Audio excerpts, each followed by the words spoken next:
Hello guys, আসসালামু আলাইকুম। আমি সৌদি আরব থেকে নিউ ব্লগ নিয়ে আসছি। আমাদের একটা পাম্পের সমস্যার কারণে আমরা পাম্পটি টেস্ট করতে দেখি কি সমস্যাটা ধরা পড়ে। আমাদের সাথে সাইন্স আছে, আমার ফোরম্যান আছে, আমি আছি, তিনজনে দেখতেছি আর কি পাম্পটার কি সমস্যা। একটা লাইনের প্রবলেমের কারণে আমরা এই পাম্পটা চেক করতেছি। এটা আমাদের পাম্প এরিয়া, এখান থেকে আমাদের কোম্পানিতে সব প্রকার পানি সাপ্লাই করা হয়। দেখি আজকে কি সমস্যার কারণে আমাদের পাম্পটি এরকম ডিস্টার্ব করতেছে। অনেক লাইন,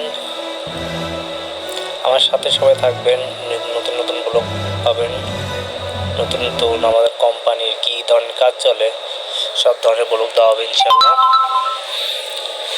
সবাই আমার ব্লগটি শেয়ার করবেন, সাবস্ক্রাইব করবেন এবং বেশি বেশি ফলো করবেন।